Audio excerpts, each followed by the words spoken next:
ясно, че сме в София. Тук е най-яката публика, както винаги.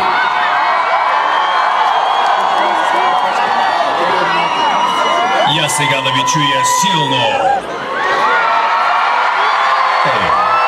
Happy Energy Circle. Как сте? Какво става? Сега, преди да ви разцепим от скачане и пеене, трябва да ви кажа нещо много важно. Търси си гадже. Ако може, нека да прилича на Сани Алекса. Ама да разбира от баскетбол като Бобо. Ако има такава мацка, да не се колебае, да заповяда в моя бекстейдж. Ей там отзад. Гледайте. Ейц! Не е ли яко, а? Ама с това ще се занимаваме после. Я да видим какво става сега. Така, я дай да видим хората в публиката. Да. Охо. Гепи пич. Как е? Чукни от ръчка. Но сте готини. Ей, сквири тънки, както отварят само. Жестоко. Не, то потник откъде е? Верно. И там ли има такива неща? Жестоко. Ей, брат, ти не беше ли с друго гадже миналата година? Не?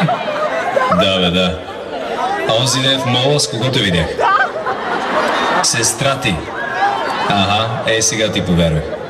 Това момиче не знае ли, че имаш брат сам? Дай нататък.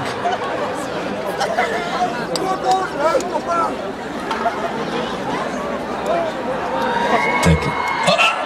Върни. Още малко назад. Не. Влюбих се. О, бейби. Бъди ми се след концерта. Аз познавам Криско. Лично.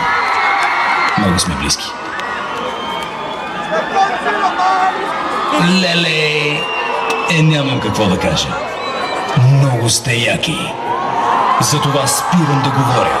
Отивам да се цопна в чаша ледено студена Кока-Кола.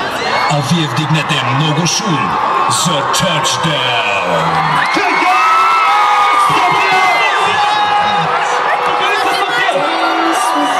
Сега кой ще пее с нас, кой ще танцува с нас, кой ще прави? Давай се къпи! Това парче знаете! Да видим кой го знае това парче сега!